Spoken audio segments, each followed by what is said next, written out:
My phone buzzed with an elegant wedding invitation notification from my younger sister, Madison, followed immediately by a text containing a gift registry link.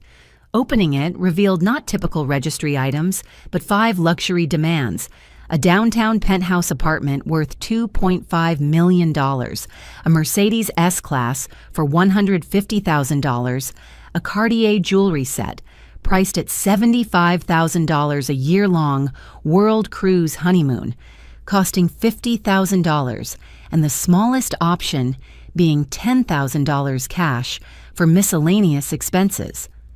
The message ended with Madison's words that made my blood run cold.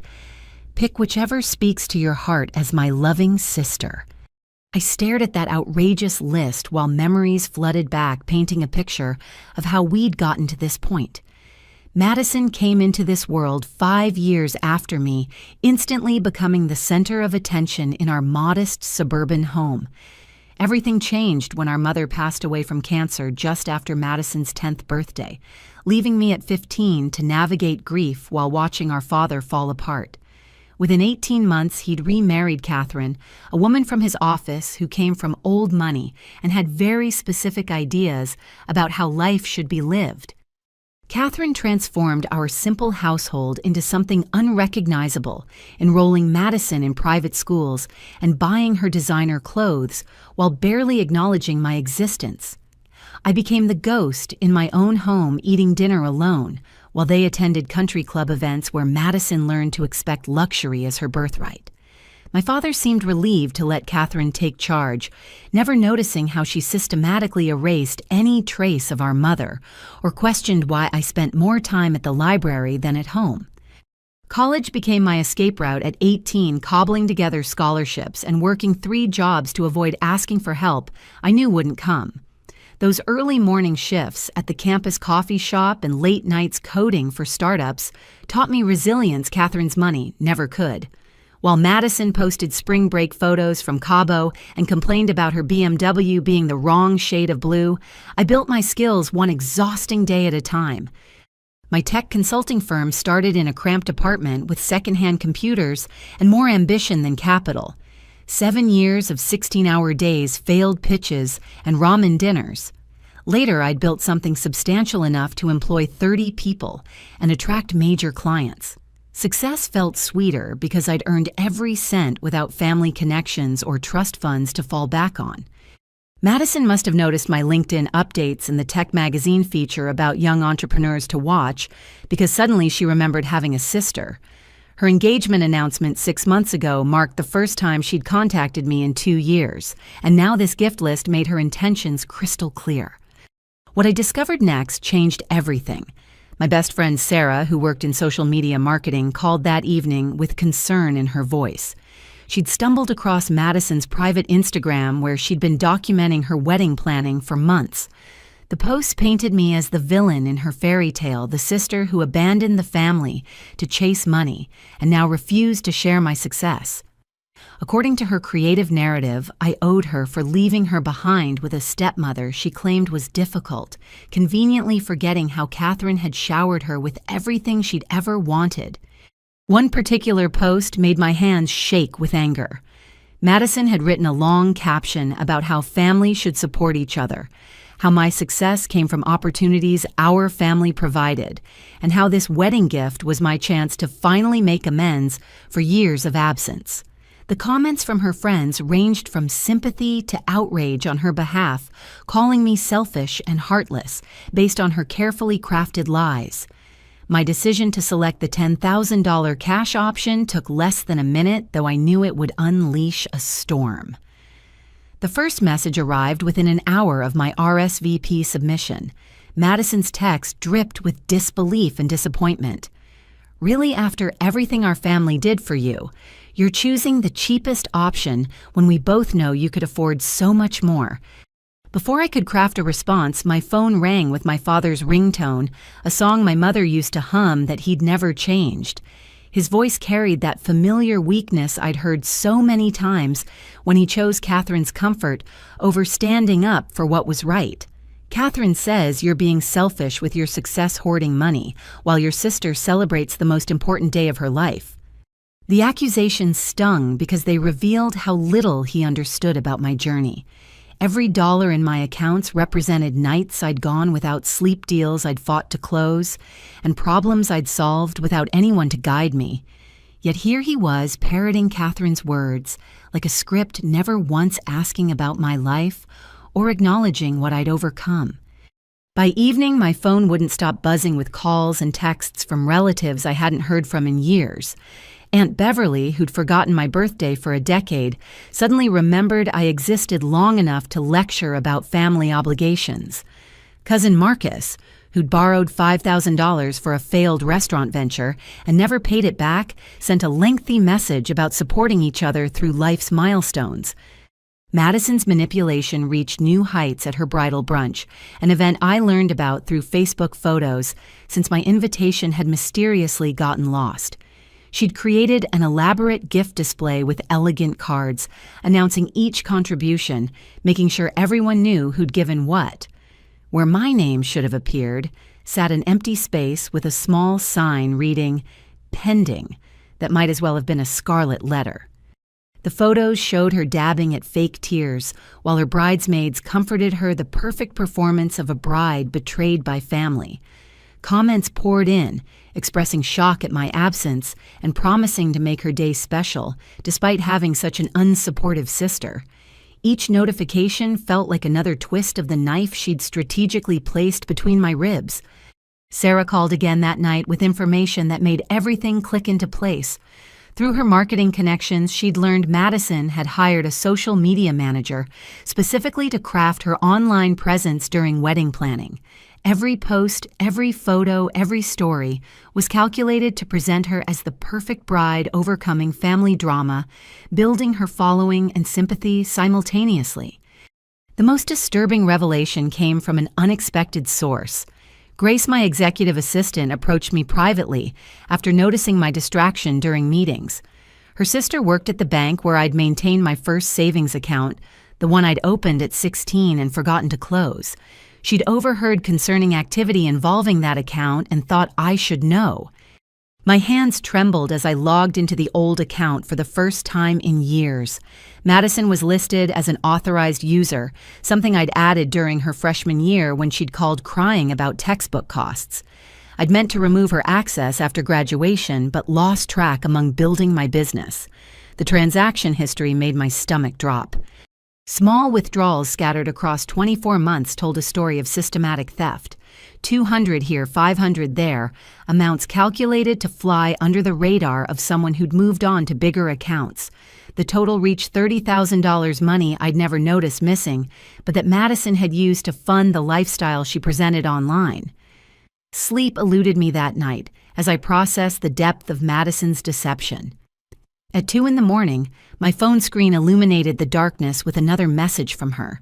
This time she'd abandoned any pretense of subtlety or sisterly affection. Her words cut straight to her real intentions. "I know what you're worth, Rhonda. The tech magazines might not publish exact numbers, but I have my sources. That little consulting firm of yours cleared 8 figures last year, and your personal assets are substantial enough to make my entire gift list a rounding error in your portfolio. Pick all 5 gifts or don't bother showing up to my wedding. I deserve this after you left me behind with Catherine, after you built your success on the foundation our family provided, after you forgot where you came from." My fingers hovered over the keyboard, typing and deleting a dozen responses that ranged from rage to heartbreak. Each word I considered sending would only fuel her narrative of me as the bitter sister who valued money over family. Instead, I sent a single word that would change everything. Okay. The simplicity of my response must have confused her because she immediately started typing the 3 dots, appearing and disappearing repeatedly for several minutes. While she struggled to interpret my acquiescence, I opened my laptop and began the real work of understanding how deep this betrayal went. Banking websites and credit reports painted an ugly picture as I methodically reviewed every account, every card, every financial connection to my past. The forgotten savings account was just the beginning. Madison had used my information with the practiced ease of someone who'd been planning this for years, not months. Credit card statements I'd never seen revealed accounts opened in my name cards delivered to our father's address, where Madison still received mail. The charges read like a lifestyle magazine's wish list: designer handbags, spa treatments, expensive dinners at restaurants I'd never visited. $50,000 of debt accumulated under my Social Security number while I'd been focused on growing my business. The sophistication of her scheme impressed me even as it infuriated me. She'd kept individual card balances just low enough to avoid triggering fraud alerts, made minimum payments to maintain good standing, and rotated between cards to maximize her spending power. A forensic accountant would admire the careful planning if they weren't looking at identity theft. My laptop screen cast harsh shadows across my home office as I documented everything, taking screenshots and downloading statements. Each piece of evidence added weight to the decision forming in my mind. Madison wanted all 5 gifts she'd get them, just not in any form she expected.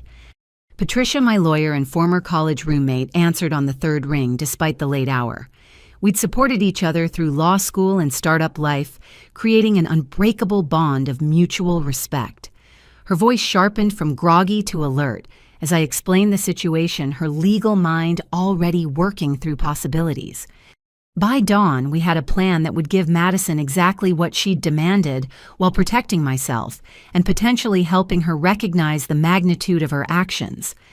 Every gift would be technically fulfilled, but wrapped in legal language and conditions that would force accountability. Patricia volunteered to draft the contracts herself, intrigued by the challenge of creating documents that appeared generous while containing carefully crafted consequences. The sunrise painted my office windows gold as I finally closed my laptop, exhaustion competing with determination. Madison thought she knew my worth, but she'd severely underestimated my intelligence and resolve. Years of building a business had taught me that the best contracts were those where everyone got what they asked for, even if it wasn't what they actually wanted. Monday morning arrived with purpose as I executed each element of my strategy, with the precision I'd applied to building my company. First priority, securing my financial life from further infiltration. I called every bank, closed compromised accounts, and placed fraud alerts across all credit bureaus. The representative at each institution noted the suspicious activity, building a paper trail that would prove valuable later. Patricia arrived at my office by 9 with drafted contracts that made me appreciate her legal brilliance anew. Each document appeared standard on the surface, but contained clauses that would trigger consequences if Madison continued her fraudulent behavior. We'd created a maze of accountability disguised as generosity, every word chosen to protect while appearing to provide. The real estate agent I contacted specialized in luxury properties and understood discretion. When I explained I needed to arrange a penthouse viewing that would become a rental agreement, she didn't question the unusual request. The property she suggested sat in the same building Madison had tagged in her aspirational Instagram posts, a detail that would make the eventual revelation more impactful. My conversation with the Mercedes dealership proved equally productive. The sales manager remembered me from when I'd purchased my own car and was eager to help with what he assumed was a generous gift. I carefully explained the lease structure I wanted, emphasizing the importance of specific contract terms. His eyes widened slightly as he understood the implications, but he agreed to prepare the paperwork. The Cartier store manager listened to my request with professional composure, though I caught a flicker of recognition when I mentioned Madison's name. It seemed my sister had already visited, attempting to select items she expected me to purchase. The security loan arrangement I proposed was unusual but not unprecedented, and the manager agreed to facilitate it with additional documentation about previous incidents. Planning the cruise gift required creativity since I needed to book something that appeared lavish while incorporating educational elements. I selected a 2-year future date that would give Madison time to resolve her financial disasters before traveling. The booking agent helped structure the reservation to include specific terms about refunds and additional costs, creating another accountability checkpoint. The cash gift preparation gave me the most satisfaction. Instead of simply transferring money, I worked with my accountant to structure it as a tax event that would require documentation. Every dollar would be tracked, reported, and legally recorded, creating a paper trail Madison couldn't manipulate or hide. Grace proved invaluable during this process, managing my regular business obligations while I handled family drama. She'd begun recording interactions after witnessing the first confrontational phone call, creating evidence I hadn't thought to gather myself. Her initiative reminded me why I'd hired her and why surrounding yourself with ethical people matters. By Wednesday, everything was arranged. Each gift met Madison's stated requirements while containing safeguards she'd never expect. The contracts Patricia created were works of art, legally bulletproof documents that would force Madison to acknowledge her past actions if she wanted to receive anything. We'd included clauses about fraud disclosure, credit verification, and financial responsibility that would trigger investigations into her previous activities. The most brilliant element was Patricia's suggestion to include a mediation clause in each contract. If Madison disputed any terms, she'd have to participate in formal mediation where all financial history would be examined. It gave her an out while ensuring accountability, the legal equivalent of calling someone's bluff while holding a royal flush. I scheduled the gift presentations for Thursday and Friday, timing them to build pressure before the Saturday wedding. Each meeting would occur in a public location with witnesses preventing Madison from creating alternative narratives about what transpired. Grace would accompany me to document everything her presence, a subtle reminder that I was treating this as the business transaction Madison had made it. Wednesday night, I received another text from Madison, her tone shifting from demanding to confused. She'd expected immediate capitulation or continued resistance, not calm acceptance. Her message asked about gift delivery, clearly anticipating packages or wire transfers. My response simply stated she'd receive everything in person, maintaining the element of surprise. The irony wasn't lost on me as I prepared for the confrontations ahead. Madison had spent years taking what she wanted through deception, never learning that true wealth comes from building rather than stealing. She was about to receive an education worth more than any gift on her list, though I doubted she'd appreciate the lesson immediately. Thursday morning dawned with an orchestrated campaign of emotional warfare that would have impressed a military strategist. While I prepared for the first gift presentation, Madison deployed her most powerful weapon, Catherine's influence over our father. The attack began with a call to my office that Grace fielded professionally, despite the venom being spewed through the phone. Catherine's voice carried through the speaker, shrill with indignation as she demanded to speak with me about my treatment of poor Madison.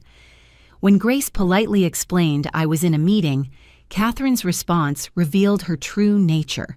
She threatened to call my clients to reveal what kind of heartless person they were doing business with to destroy the reputation I'd built through years of honest work.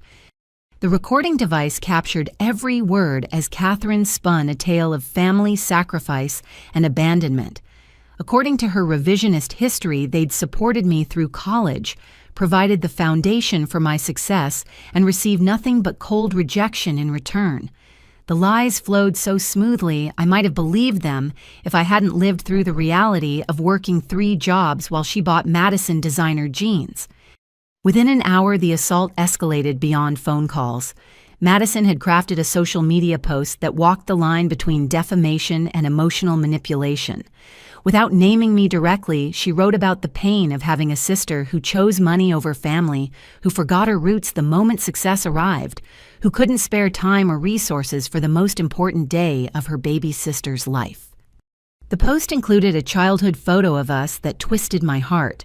We stood in our mother's garden, Madison's chubby toddler hand in mine, as I helped her water the flowers.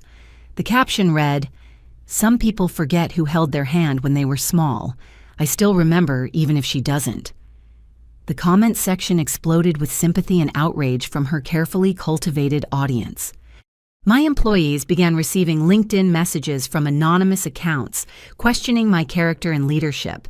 The messages contained enough accurate details about my business to seem credible. while painting me as someone who'd stepped on family to climb the corporate ladder. My head of human resources brought the coordinated attack to my attention, concerned about the impact on team morale. The manipulation reached its crescendo when our father appeared in my office lobby that afternoon. Security called up uncertain whether to allow him access since he wasn't on the approved visitor list. I agreed to see him knowing this confrontation was inevitable but hoping it might happen privately rather than as Catherine had clearly orchestrated. Age had bent his shoulders since I'd last seen him at an awkward Christmas dinner 2 years ago. His hair had gone completely gray, and the expensive suit Catherine dressed him in couldn't hide how diminished he'd become. Yet when he spoke, the words belonged entirely to his wife, rehearsed and delivered without conviction. "Rhonda, this vindictiveness toward your sister needs to stop." He began settling into the chair across from my desk, like a disappointed parent summoning a wayward child. "Catherine explained how you're playing games with Madison's happiness, refusing to help despite your success. Your mother would be ashamed of how you've turned out." Invoking my mother's memory to shame me into compliance crossed a line I didn't know existed until he stepped over it. The woman who'd taught me integrity and strength would have seen through Madison's manipulation instantly. She would have been proud of my accomplishments and horrified by what her youngest had become under Catherine's influence. Grace entered with perfect timing, ostensibly to deliver documents, but actually ensuring a witness remained present. Her subtle nod confirmed the conversation was being recorded as I responded with measured calm that took every ounce of professional control I'd developed. "Dad, I'm giving Madison everything she asked for. 5 gifts exactly as specified on her list. The fact that they come with terms and conditions reflects the reality of adult transactions.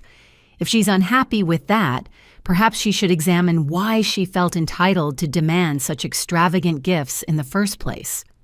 His face flushed as he struggled between the script Catherine had provided and the logic of my response.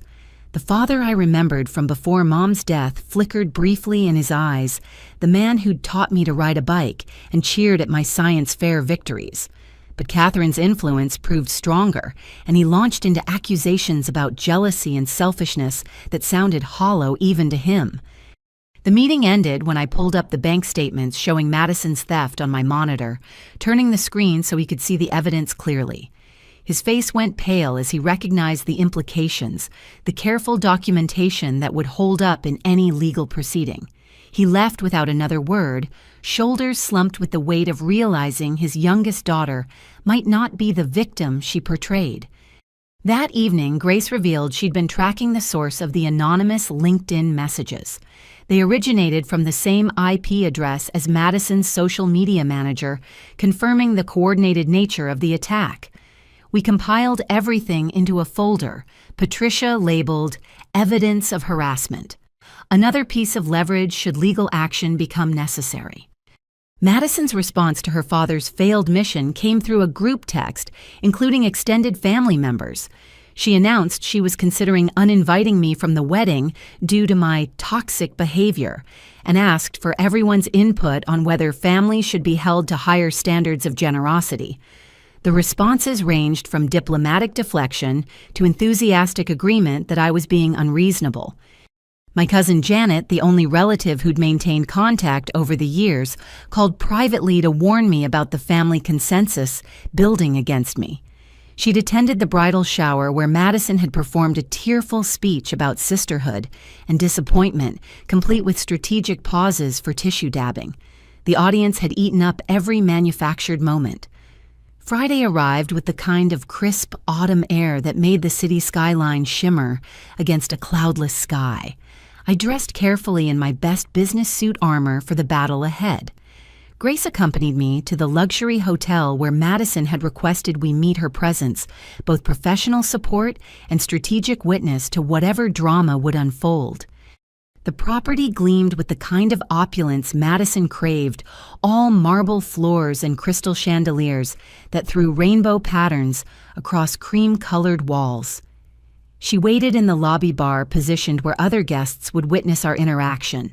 Her choice of location revealed her expectation of receiving the penthouse deed publicly, another Instagram moment to capture her triumph. Derek sat beside her, looking uncomfortable in an expensive suit that didn't quite fit his athletic frame. I'd researched Madison's fiancé, finding a decent man who worked as a physical therapist and seemed genuinely caring. His presence at this meeting suggested Madison had sold him a version of events that painted her as the wounded party deserving compensation. Madison rose when she saw me, her designer dress and perfect makeup, unable to mask the calculation in her eyes. She moved to embrace me, performing sisterly affection for anyone watching.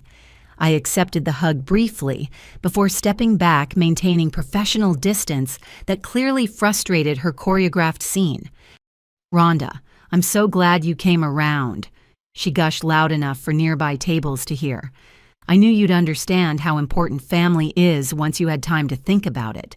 Derek, isn't it wonderful that my sister wants to be part of our special day?" Derek stood to shake my hand, his grip firm, but his expression uncertain. Something in my calm demeanor didn't match whatever narrative Madison had provided about her emotional, difficult sister who hoarded wealth while family struggled.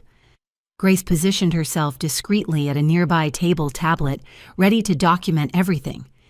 I placed the elegant leather portfolio on the table between us, enjoying the way Madison's eyes locked onto it with barely concealed greed. She reached for it immediately, but I kept my hand on the cover, ensuring she'd have to listen before receiving anything. "Madison has requested I've arranged for the penthouse you wanted." I began, watching her face light up with premature victory. "This portfolio contains all the necessary documentation for the property you specifically linked in your gift registry. It's in the exact building you wanted, on the floor you tagged in your Instagram stories." She practically vibrated with excitement as I slid the portfolio across the table. Her manicured nails scrambled at the clasped designer rings, catching the light as she extracted the documents inside. The joy on her face transformed into confusion as she began reading, her lips moving slightly as she processed the legal language. This is a rental agreement," she said, slowly flipping through pages of terms and conditions. "1 month's lease paid, then I'm responsible for $15,000 monthly. That's not what I asked for, Rhonda. I wanted you to buy me the penthouse." I maintained steady eye contact as Derek leaned over to read the documents, his frown deepening with each paragraph. "You asked for a penthouse apartment valued at $2.5 million. This gives you exactly that, Madison. The apartment you wanted available for your immediate use. The fact that ownership versus rental wasn't specified in your request isn't my oversight." "But I can't afford $15,000 a month." Her voice rose enough to draw attention from other patrons, exactly what she'd intended when choosing this venue. "You know that this is just another way for you to humiliate me." "Interesting that you know you can't afford it," I responded calmly. "Since you've been monitoring my finances closely enough to know what I can afford, I assumed you'd done the same due diligence on your own situation. Speaking of which, did you notice the clause about financial fraud disclosure in the rental agreement?" Derek's head snapped up from the document, eyes narrowing as he found the section I referenced. His voice carried the first hint of suspicion as he read aloud the requirement for the tenant to disclose any pending financial investigations or fraudulent activity. Madison's face went pale beneath her carefully applied bronzer. "What fraudulent activity?" Derek asked, turning to Madison with growing concern. "Babe, what is she talking about? I thought this was just about a wedding gift." Madison's carefully constructed scene began crumbling as she struggled to maintain control. "It's nothing, honey. Just legal nonsense Rhonda added to make things complicated. You know how she is always treating family like business transactions." I pulled out a second document from my briefcase, sliding it across to Derek. "This might clarify things. It's the credit check requirement for the rental standard procedure for high-value properties. Madison, you'll need to pass this before taking possession. Given your current credit situation, that might be challenging." "My credit is fine," she snapped, but the tremor in her voice betrayed her lie. Derek's expression shifted from confusion to alarm as he began piecing together implications. The physical therapist who lived modestly and saved carefully was beginning to understand his fiancée might have significant financial secrets. Grace chose that moment to approach handing me a folder with perfect timing. "Ms. Thompson, these are the additional documents you requested regarding the property's background check requirements." Her formal address and professional manner emphasized this was a business transaction, not a family gift. Madison's hands shook as she realized the depth of her miscalculation. The penthouse she'd demanded came with scrutiny she couldn't withstand, exposure she desperately tried to avoid. Derek's questions grew more pointed as he pressed her about what financial investigations I might be referencing. "If you'd prefer not to proceed with the rental," I offered with calculated kindness, "I'm happy to cancel the arrangement. Of course, that would mean you'd need to update your wedding registry to remove this particular item, perhaps explaining to your guests why the penthouse is no longer needed." The trap closed with elegant precision. Madison couldn't reject the gift without admitting she'd demanded something she couldn't maintain. Accepting it meant subjecting herself to financial scrutiny that would expose her theft. Derek watched his fiancée's struggle with growing dismay, beginning to recognize the woman he'd planned to marry might not be who she'd presented. "This isn't what family does," Madison whispered, tears threatening her waterproof mascara. "You're supposed to help me not set up obstacles and conditions. Mom would be heartbroken seeing you treat me this way." "Mom taught me that help isn't the same as enabling," I replied quietly. "She believed in earning what you have and being honest in your dealings. This gift reflects those values. You get exactly what you asked for with the responsibility that comes with it." Derek stood abruptly, gathering the documents with businesslike efficiency. "We need to discuss this privately," he told Madison, his tone brooking no argument. "Rhonda, thank you for your time and for arranging this. We'll be in touch about whether to proceed." As they left Madison trailing behind Derek's purposeful stride, I caught her last look back at me. Beneath the anger and frustration, I glimpsed something else, the dawning realization that her schemes had finally met their match. The penthouse she'd coveted would remain empty, a monument to ambition without foundation. Saturday morning brought the second act of our carefully orchestrated production. The Mercedes dealership gleamed under the morning sun, its glass walls revealing rows of pristine vehicles that represented everything Madison associated with success. She arrived with Derek and Catherine this time, apparently deciding she needed reinforcements for round 2. Catherine emerged from their car with the imperious air of someone accustomed to getting her way through intimidation. Her designer outfit probably cost more than most people's monthly salary, each piece chosen to project wealth and authority. The contrast with Derek's simple polo shirt and khakis highlighted the different worlds colliding in Madison's life. I waited in the showroom's private consultation room, having arrived early to review final details with the sales manager. Marcus, who'd helped with my own vehicle purchase, understood the delicate nature of this transaction. The contract lay ready in its leather folder, another gift wrapped in accountability. "Well, Rhonda," Catherine began before even sitting down, "I hope today goes more smoothly than yesterday's fiasco. Madison came home in tears over your cruel manipulation of what should have been a simple, generous gesture. Family doesn't attach strings to gifts." Grace maintained her position nearby tablet, discreetly recording as I smiled pleasantly at my stepmother. "How interesting that you'd mention strings, Catherine. I'm simply ensuring Madison receives exactly what she requested while protecting everyone involved. Surely someone with your business acumen appreciates proper documentation." Madison sat between Derek and Catherine like a defendant flanked by counsel. Yesterday's confidence had dimmed, replaced by wariness about what conditions might accompany this gift. Derek's presence felt different too, less supportive and more investigative, as if he was gathering evidence about the woman he'd proposed to. Marcus entered with professional timing, greeting everyone warmly before focusing on Madison. "Ms. Thompson, your sister has arranged something special for you. The Mercedes S-Class you specified in your registry latest model in the pearl white you mentioned preferring on social media." Madison's eyes lit up despite her attempts at caution. The car represented everything she'd dreamed of, a symbol of arrival in the social circles Catherine had taught her to aspire to. I watched her struggle between desire and suspicion, greed ultimately winning as Marcus produced the key fob. "Shall we take a look at your new vehicle?" he offered, leading us through the showroom to where the car waited strategically positioned under perfect lighting. Madison's breath caught at the sight, her hand reaching out to touch the pristine paint before catching herself. "It's beautiful," she whispered, then louder for the audience. "Oh, Rhonda, it's perfect. You really came through." She moved to hug me again, performing gratitude while her eyes remained calculating. Catherine nodded approvingly, already imagining the society photos of Madison beside her luxury car. Back in the consultation room, I produced the contract with the same calm efficiency I'd shown yesterday. "Here's the lease agreement for your new Mercedes. 24 months fully covered with you listed as the sole authorized driver.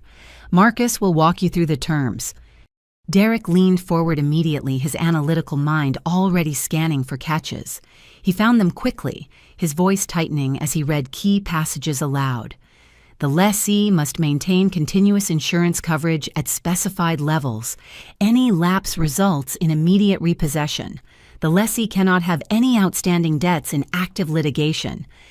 Standard protections for high-value leases," Marcus explained smoothly.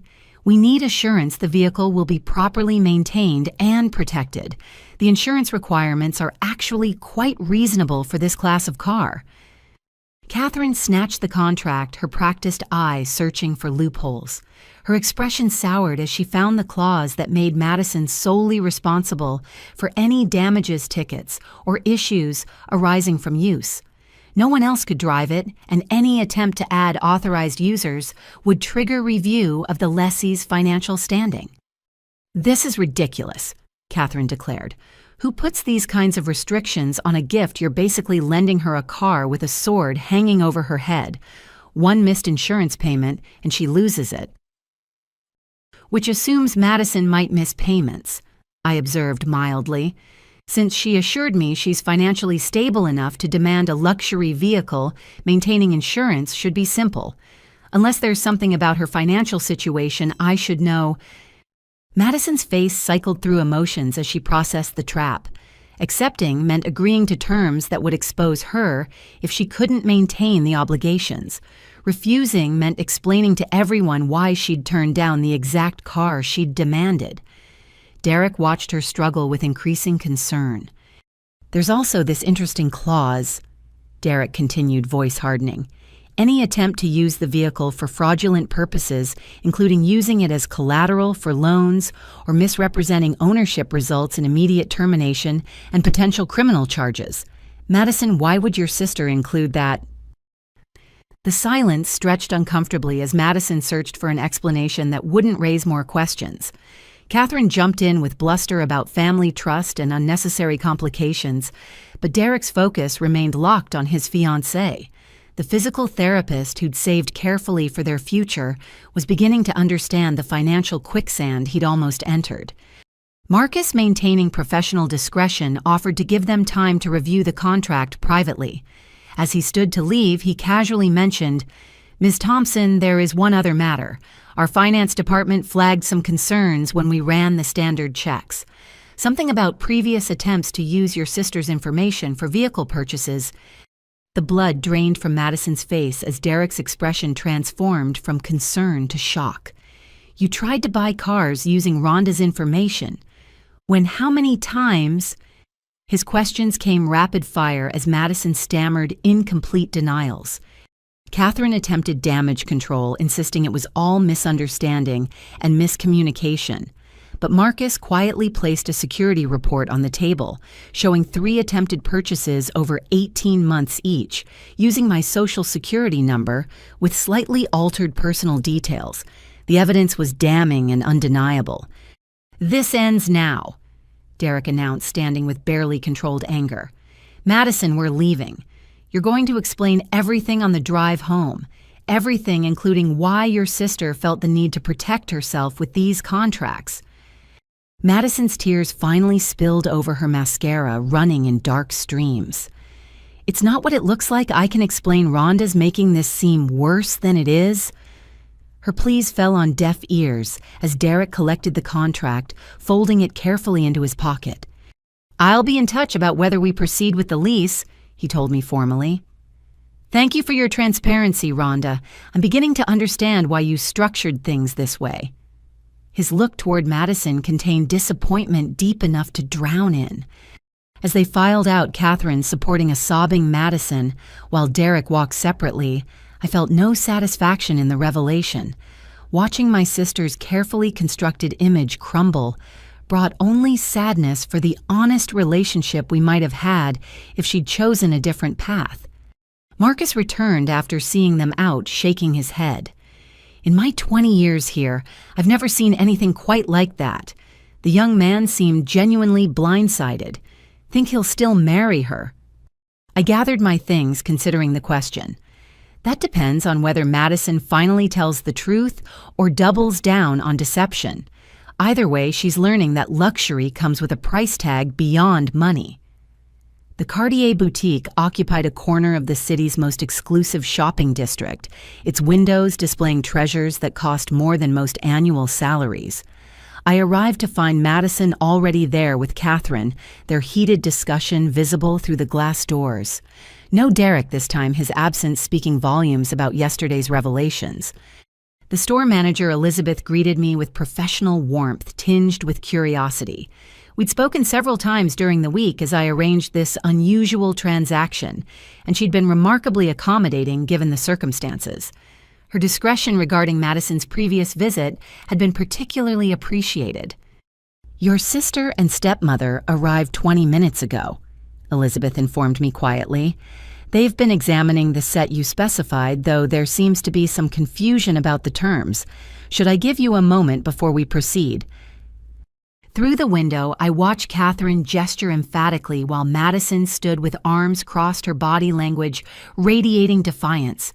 The previous day's failures had apparently strengthened their resolve, rather than teaching humility.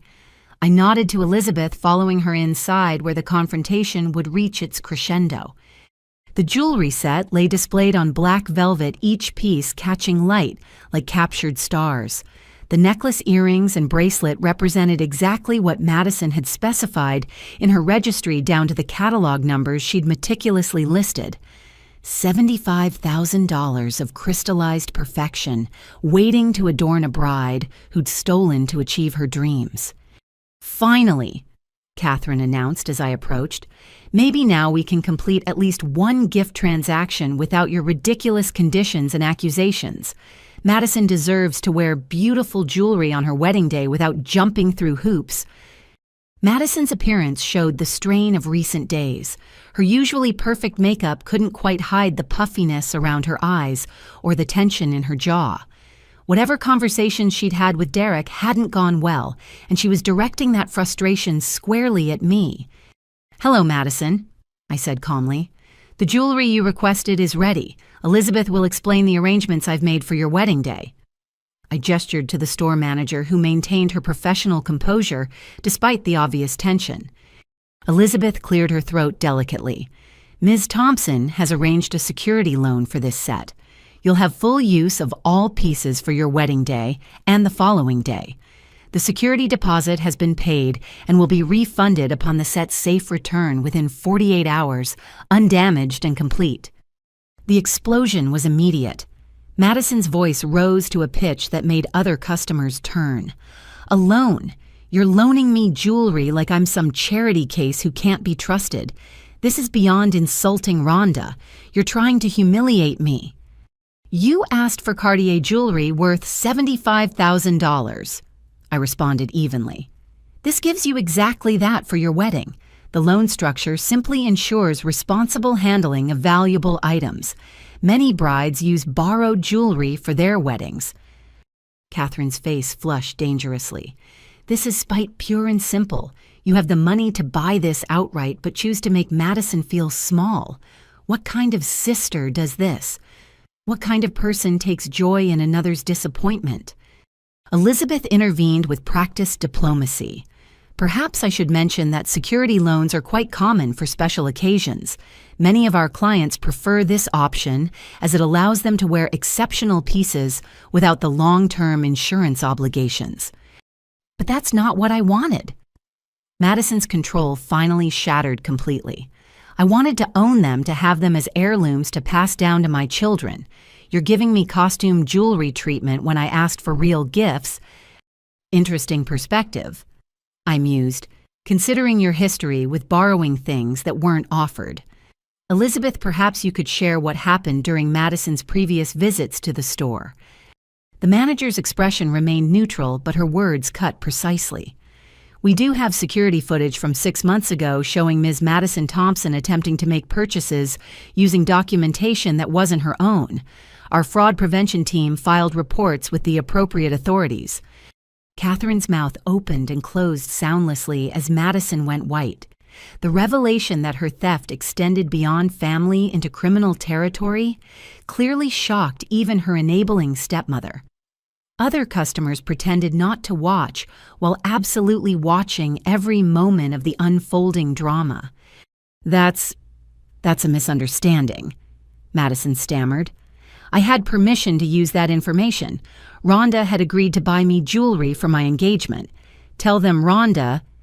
I learned about your engagement from Instagram, I reminded her. The same way I learned about most of your life over the past 5 years. We hadn't spoken in 2 years when you visited this store. How exactly did I agree to purchases I knew nothing about? Elizabeth produced a tablet showing security footage with timestamp clearly visible.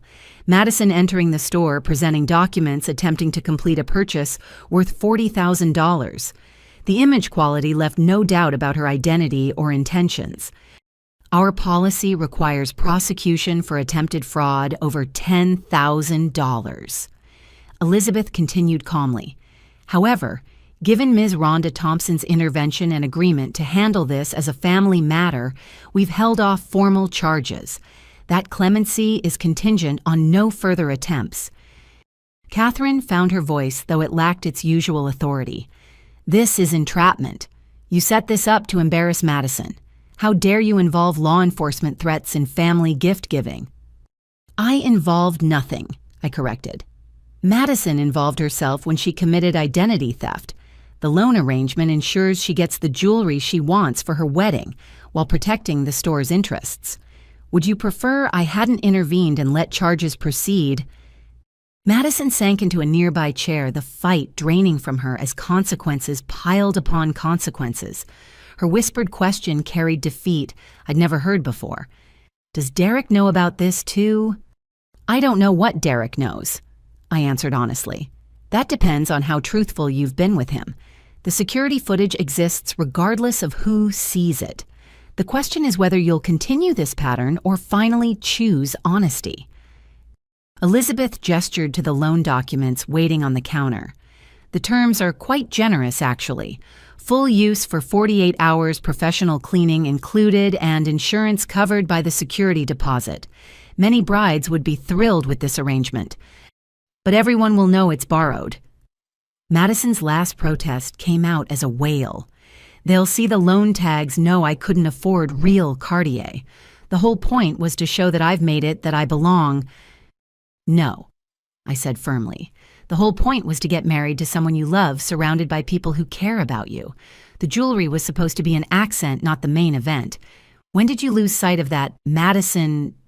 Catherine gathered Madison up like a wounded bird shooting venomous looks my way. We're leaving.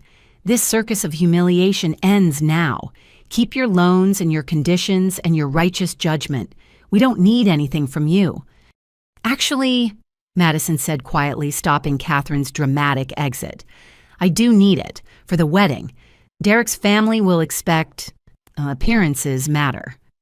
She approached the counter with resignation, reaching for the pen to sign the loan documents. Appearances, I repeated softly. Is that really all that matters to you, even now, after everything that's crumbling around you? Madison's hand paused above the signature line. For a moment, the mask slipped entirely, revealing the frightened young woman beneath who'd built her entire identity on material possessions and social perception. "It's all I have left," she whispered. "If I don't have the appearance of success, who am I?" The question hung between us unanswered and perhaps unanswerable in that moment. She signed with a shaking hand, accepting the borrowed beauty that would adorn her for exactly 48 hours before returning to its vault, like her constructed image returning to reality. Elizabeth completed the transaction with professional efficiency, placing the jewelry in an elegant case with detailed return instructions. The security tags Madison worried about were discreet, barely visible unless someone looked closely. But Madison would know they were there, feel their weight with every photo, every compliment. As they left Catherine supporting Madison's unsteady steps, I remained behind to thank Elizabeth for her patience. "You showed remarkable restraint," I told her. "Many would have pressed charges immediately." "Family complications require delicate handling," she replied diplomatically. "Though I must say I've rarely seen someone work so hard to avoid accepting help while demanding it simultaneously. Your sister seems trapped between who she pretends to be and who she is." The observation stayed with me as I left the store. Madison had built such elaborate facades that she no longer knew which walls were load-bearing and which were mere decoration. The jewelry she'd borrowed would sparkle at her wedding, but underneath the shimmer, the structure of her life was beginning to collapse. Monday arrived with a kind of dreary rain that made the city feel claustrophobic. The cruise line's downtown office occupied the top floor of a gleaming tower, its windows offering views of the harbor where massive ships departed for adventures Madison had dreamed of. She arrived alone this time, neither Catherine nor Derek accompanying her to this final gift presentation. Her solitary entrance told a story of its own. The confident bride-to-be who demanded luxury had been replaced by someone moving through the motions of a plan that had spiraled beyond her control. She wore designer clothes that suddenly looked like armor, rather than adornment, each piece protecting her from a reality pressing in from all sides. I'd arrived early to finalize details with James, the cruise line's luxury travel coordinator.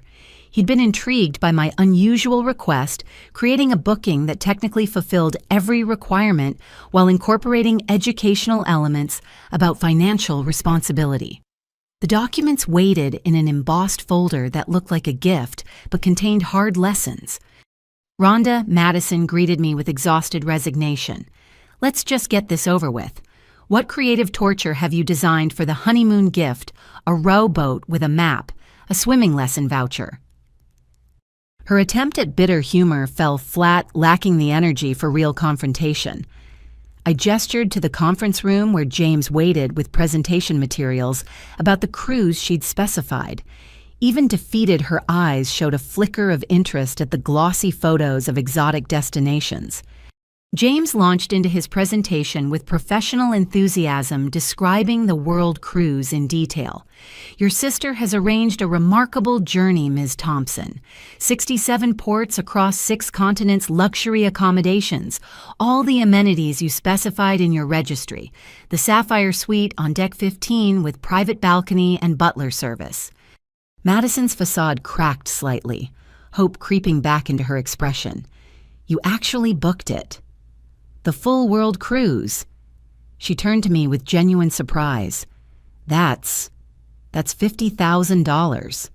You're giving me the full cruise." "Every detail as you requested," I confirmed.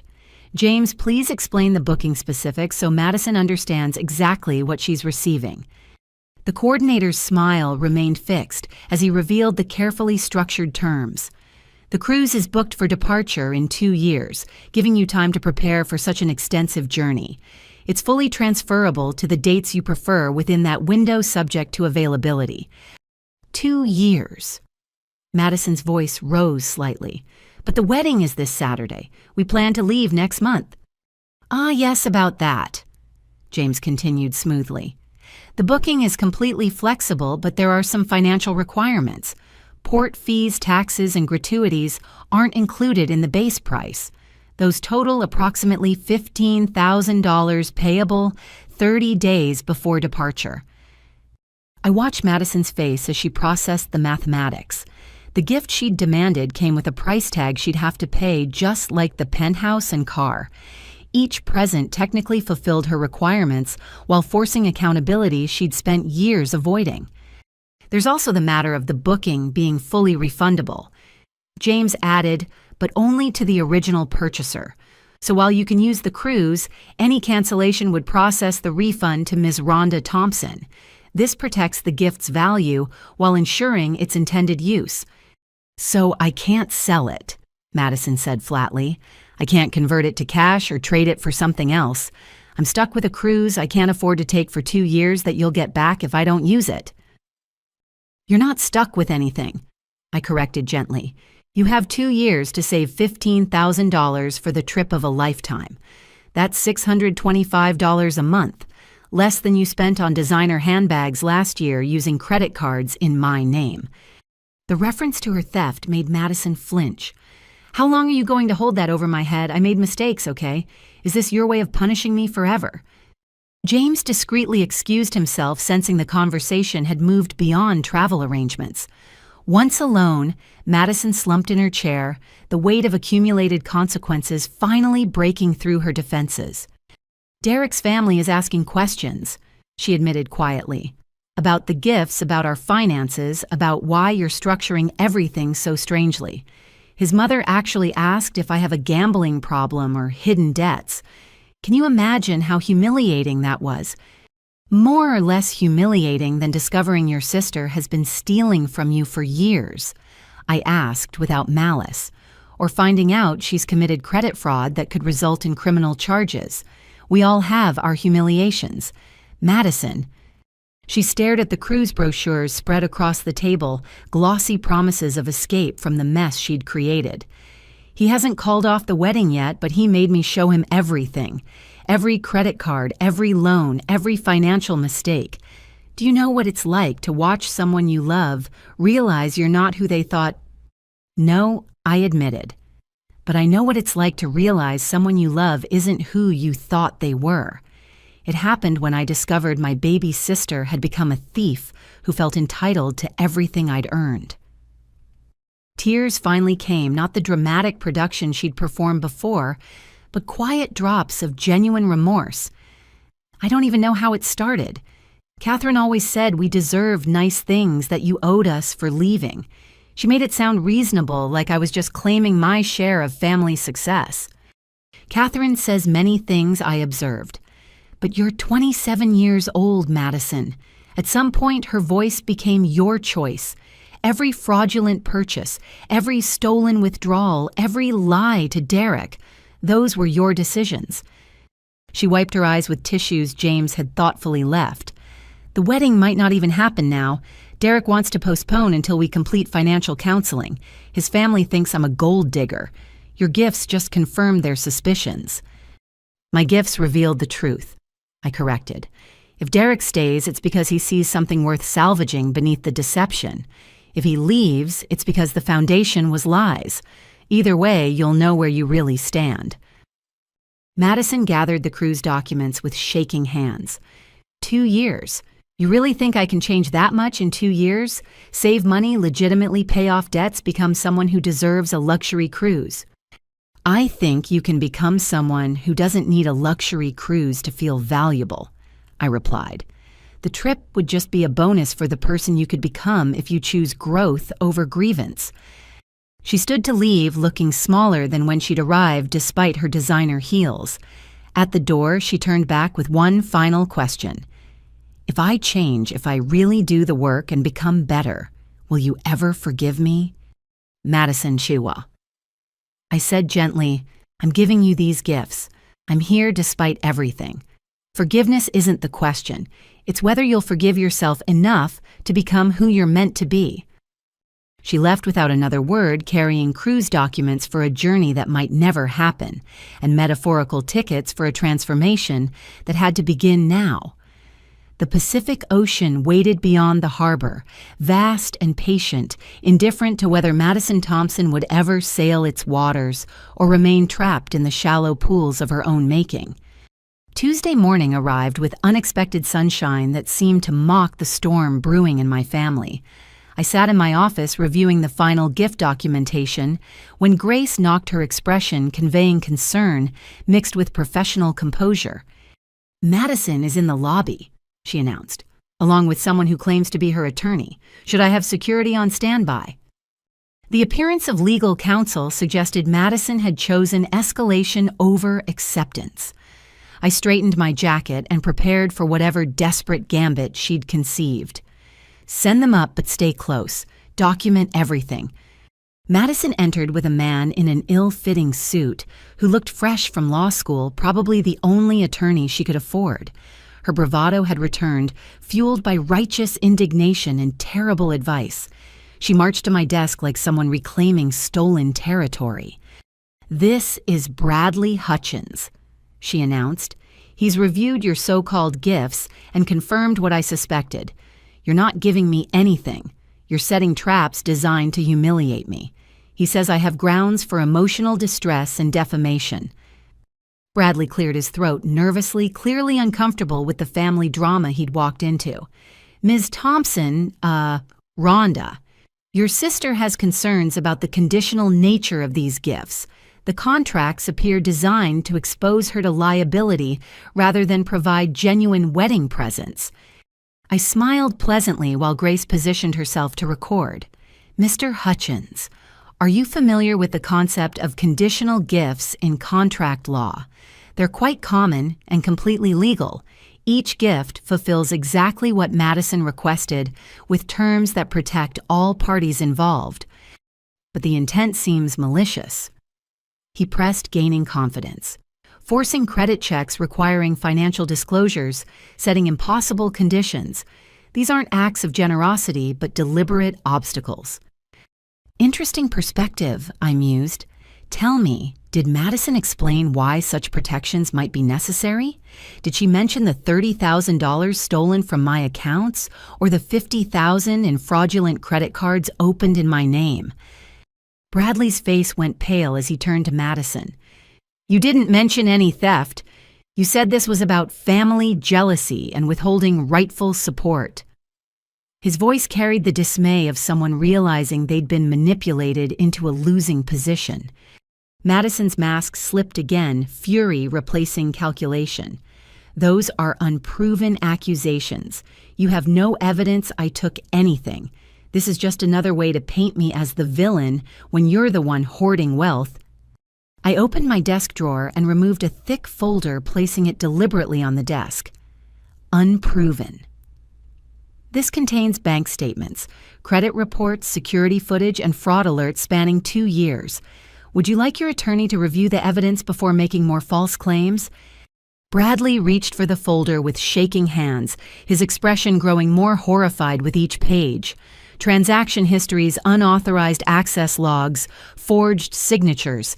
The evidence painted an undeniable picture of systematic theft. He closed the folder carefully, like it might explode. "Madison, we need to discuss this privately," he said urgently. "This documentation could support serious criminal charges. Continuing this confrontation would be inadvisable." The young lawyer was clearly reconsidering his involvement in what he'd thought was simple family drama. "You're supposed to be on my side," Madison shrieked. "I'm paying you to get what I deserve, not to lecture me about evidence." Her composure shattered completely, revealing the desperate woman beneath who'd run out of schemes. "Speaking of what you deserve," I interjected calmly, "I have your final gift ready. The $10,000 cash you requested, prepared exactly as legally required." I produced the cashier's check with flourish, savoring the moment of revelation.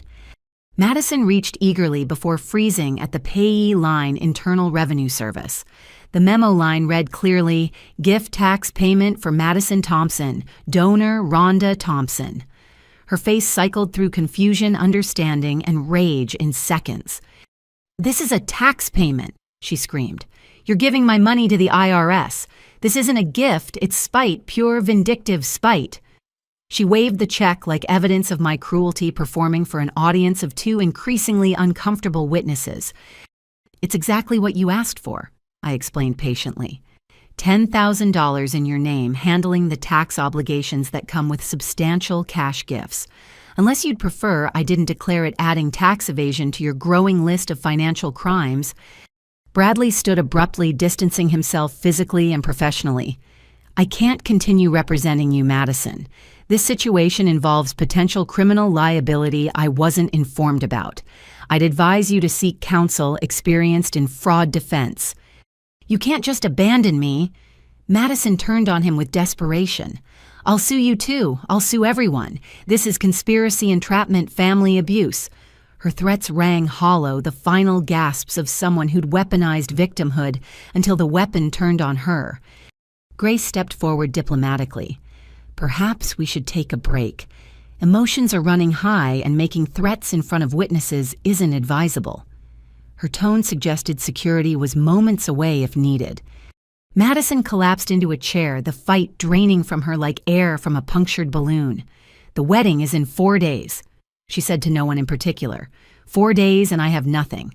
No real gifts, no money for vendors, no brother-in-law who trusts me.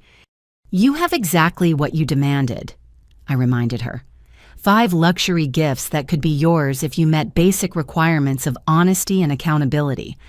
The fact that you can't meet those requirements isn't my failure. It's yours. Derek wants to call it off, she admitted quietly. His family hired a private investigator after the car dealership incident. They know everything now about the theft, the lies, the debt. They're threatening to boycott if he goes through with it. Bradley edged toward the door, clearly desperate to escape. I'll send a formal withdrawal of representation, he muttered before fleeing. His rapid exit left Madison truly alone, abandoned by even hired support. Everyone leaves, she whispered. First you, then Dad chose Catherine over us, now Derek and his family. Even lawyers won't stay. Maybe I deserve to be alone. Self-pity won't solve your problems, I said firmly. You're not alone because people abandon you. You're alone because you've betrayed everyone who tried to love you. There's a difference between being left and driving people away. Madison looked at the check again, resignation replacing rage. What am I supposed to do with this? Frame it as a monument to my failures. Show it to wedding guests as proof my sister hates me. You could deposit it and use the tax savings for financial counseling, I suggested, or therapy to understand why you felt entitled to steal, or as the first payment toward restitution.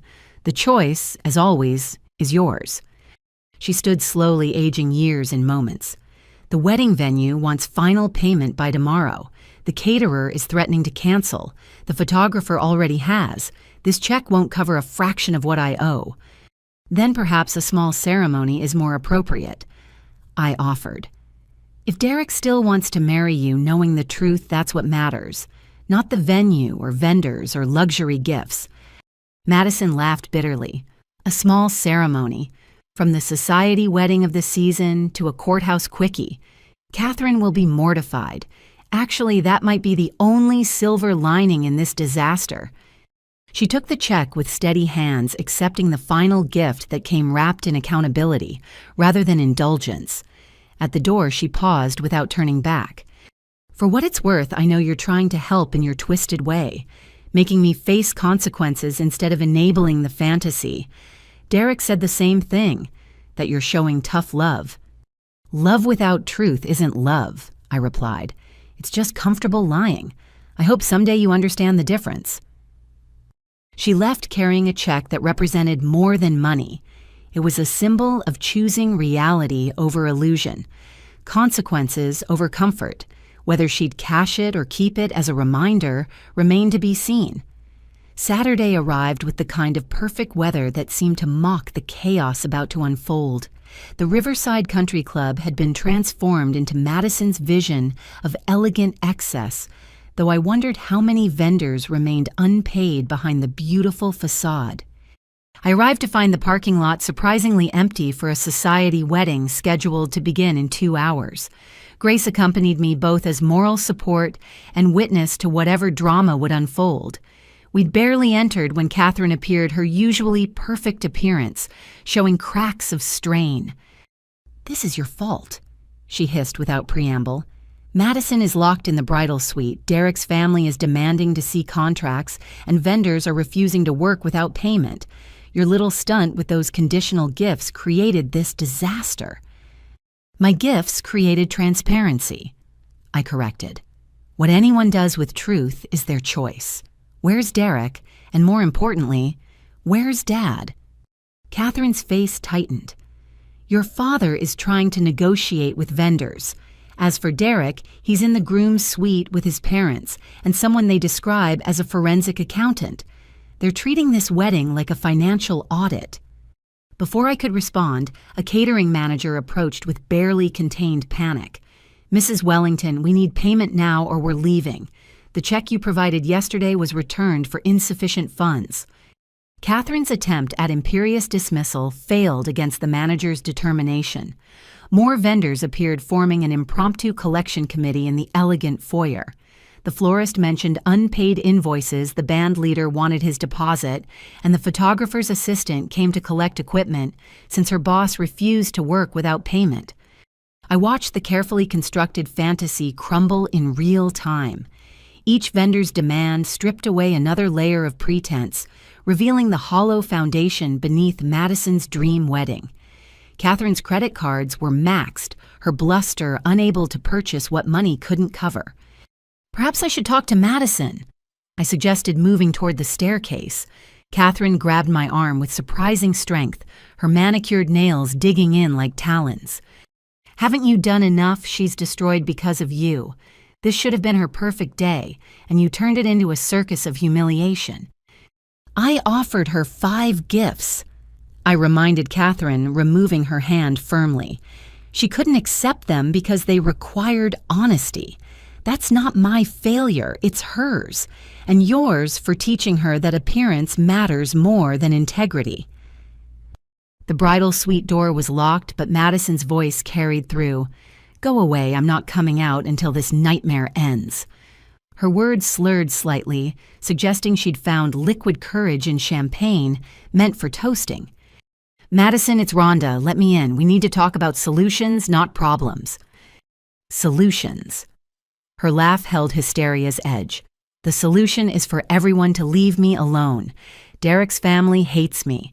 The vendors want money I don't have, and you're probably here to gloat about being right." Through the door, I heard movement and whispers. Madison wasn't alone. I knocked again, more insistently. "Who's in there with you?" "Open this door now." The lock clicked, and the door opened to reveal not just Madison, but 3 of her bridesmaids, all in various stages of distress. Madison sat at the vanity in her wedding dress, a $10,000 creation that looked like spun moonlight and broken dreams. "We're trying to help," one bridesmaid explained nervously, "but she won't let us. She keeps talking about running away, starting over somewhere else." Madison turned to me with eyes that held more clarity than I'd expected. "It's all falling apart exactly like you knew it would. Are you satisfied? Is this what you wanted? To see me humiliated on what should be the happiest day of my life?" "I wanted you to have a real wedding based on truth," I replied, "with a man who knows and accepts who you really are, not who you pretend to be. Is Derek still here?" "His parents are probably convincing him to run," she said bitterly. "They brought a forensic accountant, Rhonda, to my wedding. Who does that?" "People protecting their son from potential financial ruin," I answered honestly, "the same way I protected myself with those gift contracts. The difference is Derek might stay despite the truth. Will you let him—" Before she could answer, commotion erupted downstairs. Raised voices, including one I recognized as Derek's father, carried up clearly. "We will not let our son marry a criminal. The evidence is clear.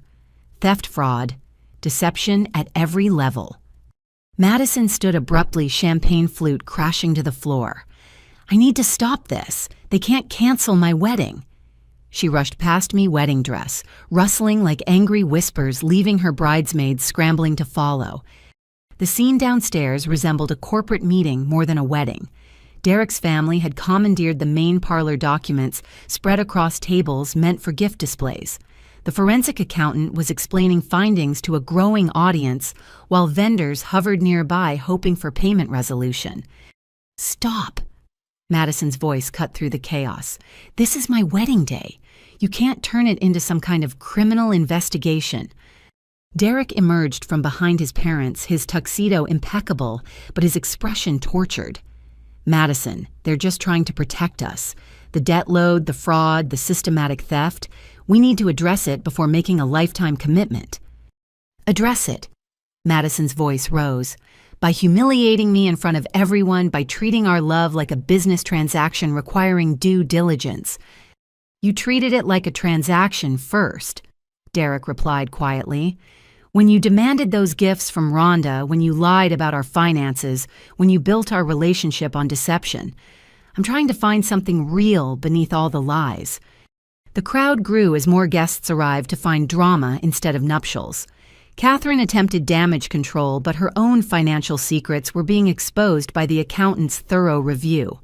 It seemed Madison had learned her deceptive habits from an expert. "I did it for us," Madison pleaded. "To give us the life we deserve, the wedding of our dreams, the future you promised." "I promised a future to someone I thought I knew," Derek said sadly. "Not to a stranger who's been stealing from her own sister and committing fraud. How can I trust anything you've told me?" Madison turned to me desperately. Tell him I'm not a bad person, that I just made mistakes trying to keep up with expectations." Her plea held genuine anguish, the realization that actions have consequences arriving too late. "You're not a bad person," I said carefully. "You're someone who made bad choices repeatedly until they became your character. Derek has to decide if he sees potential for who you could become or only who you've been." The wedding photographer who'd returned for equipment captured the moment inadvertently. Not the staged perfection Madison had envisioned, but raw truth in all its messy reality. The bride in her magnificent dress surrounded by evidence of her deception, the groom torn between love and logic, the families divided by revelations. "I need time," Derek announced finally, "to think, to process, to decide. This wedding is postponed indefinitely." His words fell like a judge's gavel ending Madison's fairy tale before it began. Madison crumpled the dress pooling around her like melted dreams. Her sobs echoed through the venue as guests awkwardly departed and vendors packed up unpaid services. The perfect wedding had become a perfect disaster, exactly as her choices had ordained. The country club emptied slowly, leaving behind the debris of Madison's shattered dreams. I found her in the garden still in her wedding dress, but sitting on a stone bench like a discarded princess from a cautionary tale. Her makeup had run creating abstract art from expensive cosmetics. "Everyone's gone," she said without looking up. Derek, his family, the guests, even the vendors took back the decorations. Only thing left is me in this stupid dress I can't afford. I sat beside her, careful not to disturb the expensive fabric. Catherine left too, but not before the forensic accountant revealed some interesting information about her own financial activities. That caught Madison's attention. "What do you mean?" "Your theft techniques weren't original," I explained gently. "Catherine has been using your social security number for years, opening accounts, taking loans, building debt in your name, while maintaining her own credit. You learned from her, then repeated her patterns with me." Madison's face cycled through shock, understanding, and fresh anger. "She used me all those times. She encouraged me to live beyond my means, to take what I deserved. She was stealing from me too. The accountant found over $200,000 in debts, traced to your identity, but benefiting Catherine. You're both victim and perpetrator, caught in a cycle of deception she started, and you continued." "Oh God," Madison breathed, the full weight of realization hitting. "I became her. I did to you exactly what she did to me. How did I not see it?" "Because she normalized it," I said. "Made it seem like clever financial management instead of theft. By the time you understood the wrongness, you were too deep to stop without admitting everything." Derek appeared at the garden entrance, having changed from his tuxedo into jeans and a sweater. He looked younger, more vulnerable, like the man Madison had probably fallen in love with before money complicated everything.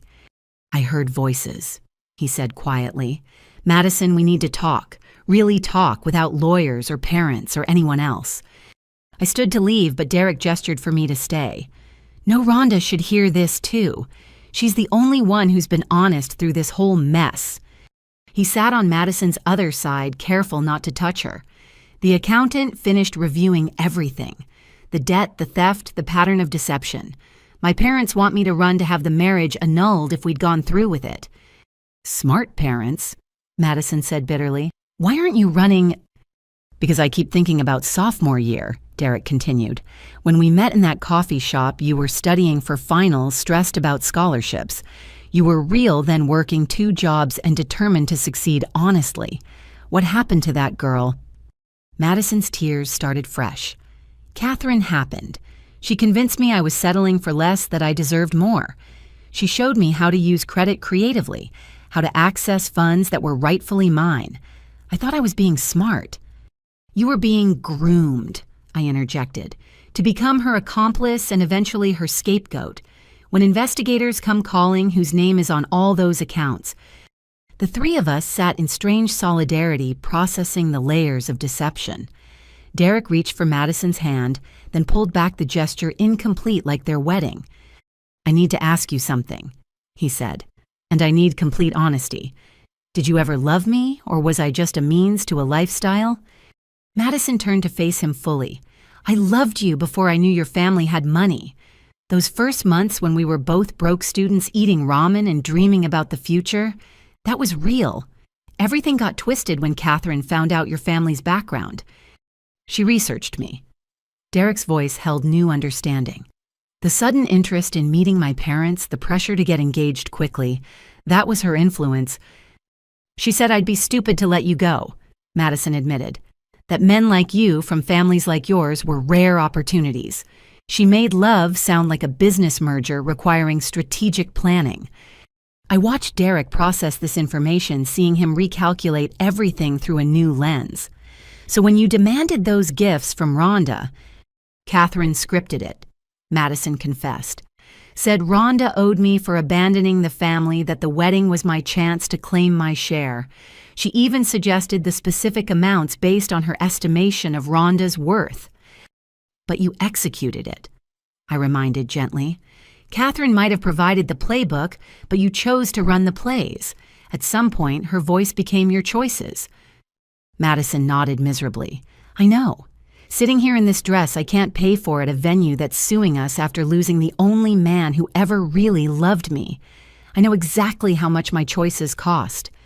Derek stood pacing the small garden. "My parents are right that marrying you now would be financial suicide. You have massive debt potential, criminal charges, and learned behaviors that could destroy our future." "I understand," Madison whispered. "I don't blame you for walking away." "But I'm not my parents," Derek continued. "I became a physical therapist because I believe in rehabilitation and helping people rebuild after devastating injuries. Maybe financial injury isn't that different." Hope flickered in Madison's eyes before Derek raised a hand. "I'm not saying yes to marriage. I'm saying yes to possibility. If you're willing to do the work, real work, not just promises." "What kind of work?" Madison asked eagerly. "Full financial disclosure to authorities," Derek listed. "Testifying against Catherine if necessary. Bankruptcy proceedings to address the debt. Financial counseling and therapy to break the patterns. And restitution to Rhonda, even if it takes years." All of that just for a chance. Madison's voice held wonder and fear equally. "All of that to become someone worth taking a chance on," Derek corrected. "The girl from the coffee shop is still in there somewhere. I'm willing to wait while you find her again." Madison stood wedding dress, grass-stained and irrelevant. "Rhonda, I know I have no right to ask, but would you help? Not financially, but with figuring out how to untangle this mess." I considered my sister finally seeing her clearly. Not the entitled princess demanding gifts or the sophisticated thief stealing my identity, but a lost young woman who'd been manipulated into becoming a weapon against herself. "I'll help," I agreed, "but only if you're genuinely committed to change. No more lies, no more schemes, no more shortcuts. The path back to integrity is long and difficult." "What about Catherine?" Madison asked. "She's still out there, probably planning her next move." "Let me handle Catherine," I said firmly. "Her time manipulating this family is over. Focus on your own redemption." Derek reached out, finally completing the gesture by taking Madison's hand. "We'll start with honesty. Complete, painful, necessary honesty. Then we'll rebuild from whatever foundation remains." As we walked back through the abandoned reception hall past empty chairs and wilted flowers, I saw a possibility in the wreckage. Sometimes destruction is necessary for reconstruction. Madison's fairy tale wedding had died, but perhaps something more real could grow from its ashes. The gifts I'd given hadn't been what she wanted, but they'd revealed what she needed: truth, accountability, and the chance to choose differently. Whether she'd accept these harder gifts remained to be seen, but for the first time, she seemed ready to try. 2 weeks after the wedding disaster, I sat in my attorney Patricia's office, reviewing documents that would reshape my family's future. Madison sat beside me, having traded designer clothes for simple, practical outfits that reflected her new reality. Derek accompanied her, their relationship tentative, but working towards something genuine. "The forensic analysis is complete," Patricia announced, spreading papers across her conference table. "Catherine Wellington has been conducting systematic financial fraud for over a decade, using Madison's identity as her primary vehicle. The pattern is sophisticated and deliberate." Madison studied the evidence of her exploitation with growing anger replacing her initial shock. "She opened accounts when I was 17. I was still in high school, trusting her to guide me, and she was destroying my credit before I understood what credit was. The total damages exceed $400,000, Patricia continued. "Between loans, credit cards, and investment fraud, she's built an empire on your social security number. The good news is this provides significant leverage for criminal charges." "What about Dad?" Madison asked quietly. "Is he implicated in any of this?" Patricia shook her head. "Your father appears genuinely ignorant of Catherine's activities. His name appears on some joint accounts, but the fraudulent ones are all in Madison's name. Catherine kept him in the dark while keeping him comfortable. I felt unexpected sympathy for our father. He'd chosen comfort over his daughters, but hadn't known the true cost of that choice. Where is he now?" "Staying with his brother in Michigan," Derek supplied. "He left after Catherine disappeared with whatever liquid assets remained. The house is in foreclosure. Apparently, she'd been taking equity loans without his knowledge." The scope of Catherine's deception impressed even as it appalled. She'd built a house of cards, reaching dangerous heights, using Madison as unwitting support beam. When I'd exposed Madison's theft, I'd inadvertently triggered the collapse of Catherine's broader scheme. "So what happens now?" Madison asked. "Do I file charges, declare bankruptcy? How do I separate my crimes from hers?" Patricia smiled slightly. "That's where Rhonda's offer becomes relevant. She's proposed a solution that addresses both restitution and rehabilitation while protecting you from the worst consequences of Catherine's actions." I leaned forward, having thought carefully about this proposal. "Madison, I'll cover the legal costs of prosecuting Catherine and clearing your name. In exchange, you'll work for my company in our accounting department while completing your financial counseling. You want me handling money after what I did?" Madison's voice held disbelief. "That seems like asking an arsonist to be a firefighter." "Former arsonists make the best fire prevention specialists," I countered. "You'll start in data entry, learning legitimate financial management from the ground up. Patricia will garnish your wages for restitution, ensuring systematic repayment of what you stole from me." Derek squeezed Madison's hand supportively. "It's a chance to rebuild with structure and oversight, better than bankruptcy and potential prosecution." "What about the $50,000 I owe you?" Madison asked. "That could take decades to repay on an entry-level salary." 7 years at the garnishment rate, Patricia calculated. I corrected. during which you'll learn every aspect of legitimate business finance. Consider it an advanced degree in redemption." Madison's eyes filled with tears, but not the manipulative kind she'd perfected. These carried genuine emotion as she realized the extent of my offer. "Why would you do this after everything I put you through?" "Because you're my sister," I said simply. "And because Catherine stole more than money from both of us. She stole our relationship, our trust, our family. I want to rebuild what she destroyed." Patricia produced employment contracts and restitution agreements. Everything is structured to protect both parties. Madison gains employment and protection from prosecution. Rhonda receives systematic repayment and an employee with unique insight into financial fraud. "What about Catherine?" Derek asked. "She's still out there somewhere with stolen funds." "The FBI is now involved," Patricia revealed with satisfaction. "Crossing state lines with fraudulent funds triggered federal jurisdiction.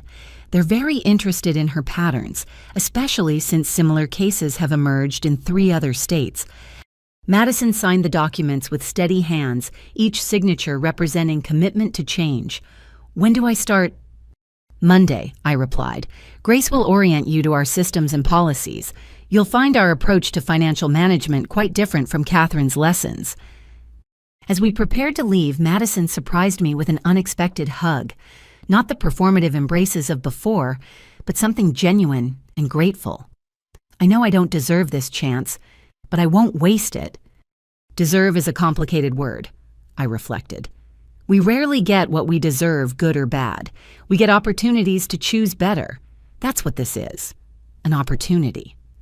Derek shook my hand formally. "Thank you for seeing potential where others see only problems. Madison's lucky to have a sister who believes in redemption." "We're all capable of redemption," I replied, "but it requires facing truth, accepting consequences, and doing the hard work of change. Madison's just beginning that journey." Over the following weeks, Madison threw herself into her new role with determination that reminded me of my own early career.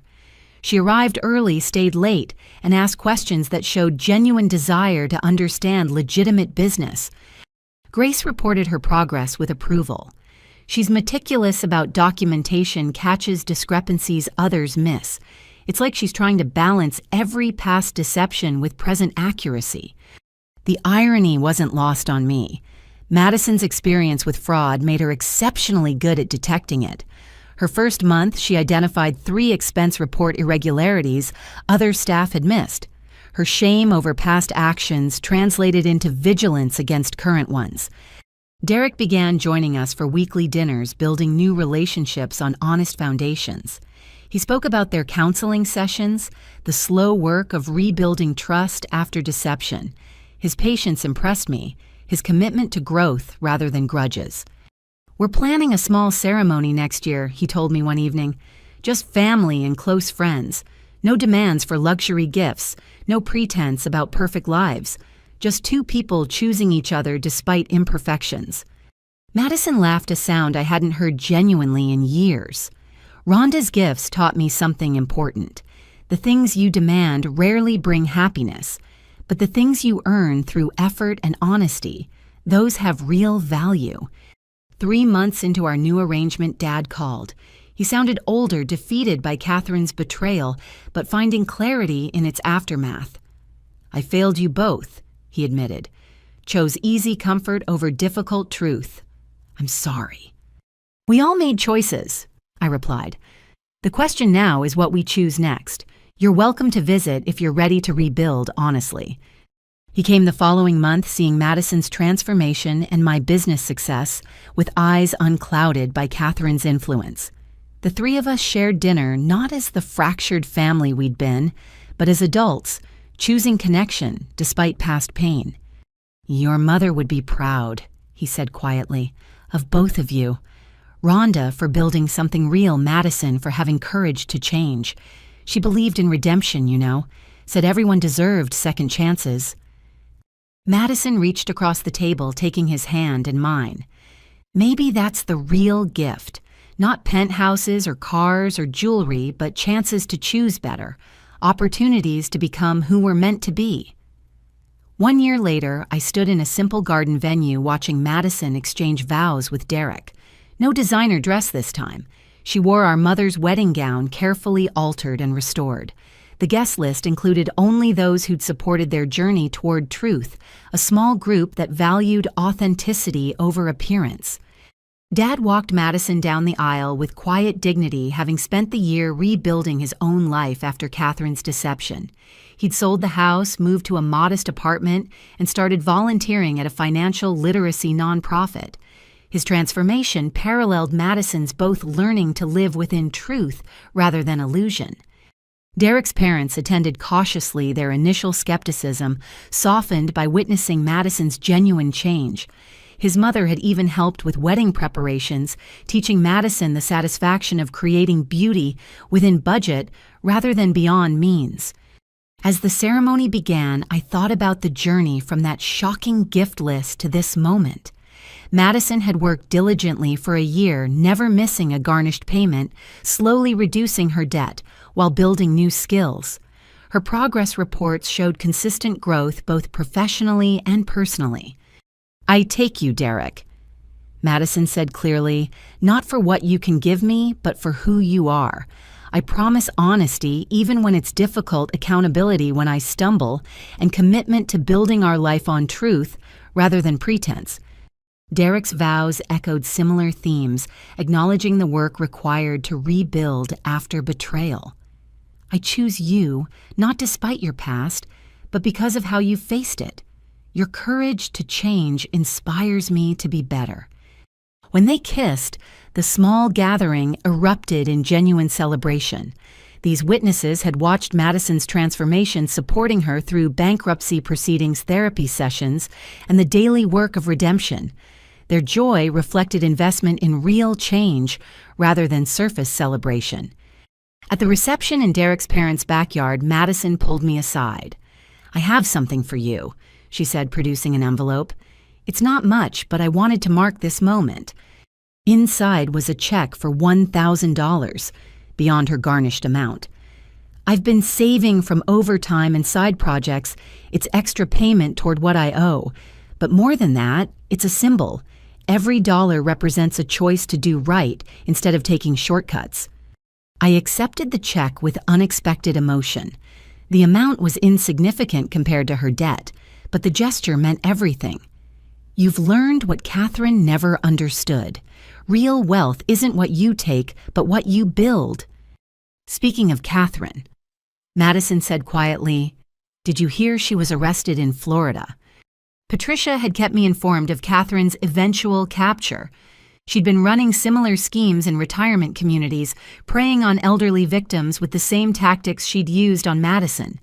Federal charges would ensure significant prison time. "She'll face consequences she spent years avoiding," I confirmed. "But tonight isn't about her. It's about what you've built from her destruction." The reception continued with simple joy.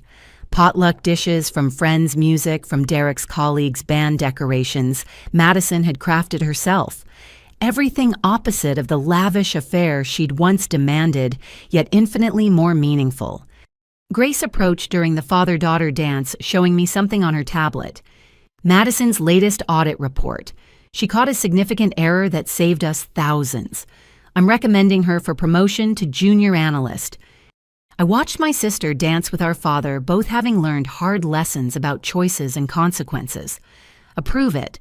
She's earned advancement through merit, not manipulation. As evening settled, Derek and Madison cut their modest cake while friends shared stories of their journey. Each tale highlighted moments of choosing honesty over deception, effort over entitlement. The collection of stories painted a picture of redemption earned daily through small decisions.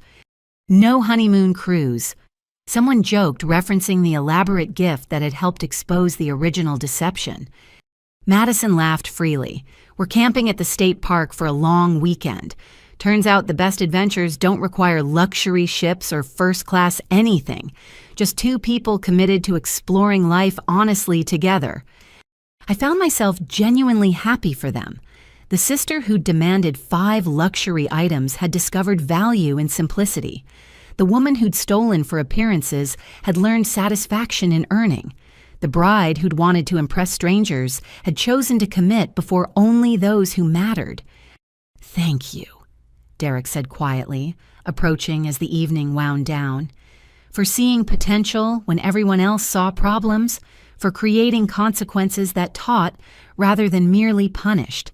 Madison is who she is today because you refused to enable her destruction." "She's who she is because she chose change," I corrected.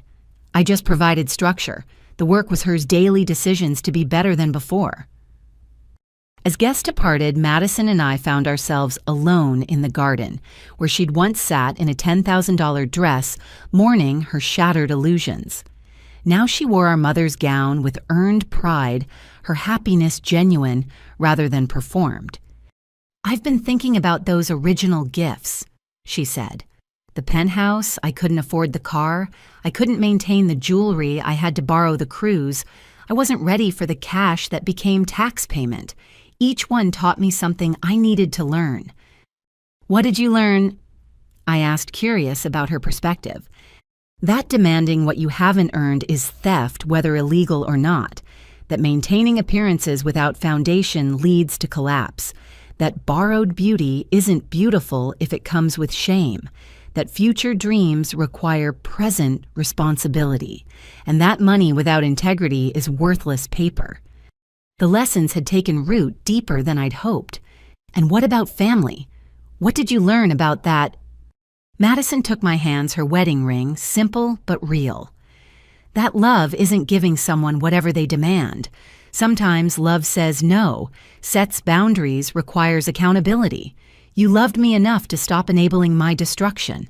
That's the most valuable gift you gave." We stood together as sisters, truly reconciled, the ghost of our mother's memory finally at peace. The garden held no bitterness, now only growth from seeds planted in difficult soil. Madison's wedding had happened after all. Not the spectacle she'd originally envisioned, but something infinitely more precious. 5 years after that tumultuous wedding gift list, I sat in my office reviewing quarterly reports when Madison knocked. She entered with confidence earned through consistent accomplishment, her business suit modest but professional. The woman before me bore little resemblance to the entitled sister who demanded luxury. "The Ferguson audit is complete," she announced, placing a comprehensive report on my desk. "I identified systematic overcharging that saved us $90,000 annually. Also, I have a proposal for a new fraud detection protocol based on patterns I've observed." I reviewed her work with pride. Madison had become one of our most valuable employees, her unique understanding of deception making her exceptionally skilled at protecting others from it. Her promotion to senior financial analyst had been earned through merit alone. "Excellent work," I said. "Present your protocol at Monday's meeting. The partners will want to hear this directly from you." Madison beamed, the expression genuine rather than calculated. "There's something else. Derek and I have news. We're pregnant. 12 weeks along, everything healthy." I circled the desk to embrace her properly. "Congratulations. How are you feeling? How's Derek handling impending fatherhood?" "Excited and terrified." She laughed. "We've been saving carefully, living below our means. We can actually afford this baby without debt or schemes. It feels surreal doing things the right way." Through my window, the city stretched endlessly, full of people making choices between easy deception and difficult truth. Madison had traveled from one extreme to the other, learning that integrity required daily decisions rather than grand gestures. "Any requests for baby shower gifts?" I asked teasingly. "Perhaps a nursery in a penthouse designer stroller, diamond-encrusted pacifier." Madison laughed freely at the reference to her past demands. "Actually, we're asking for contributions to the baby's education fund. Derek and I want our child to understand that real security comes from knowledge and character, not material possessions." The transformation was complete. From demanding luxury to valuing education, from taking shortcuts to building foundations. I thought of our mother who died before seeing what her daughters would become. Her absence had created the void Catherine filled with poison, but ultimately her early lessons had survived. "I've been thinking about Mom lately," Madison said quietly.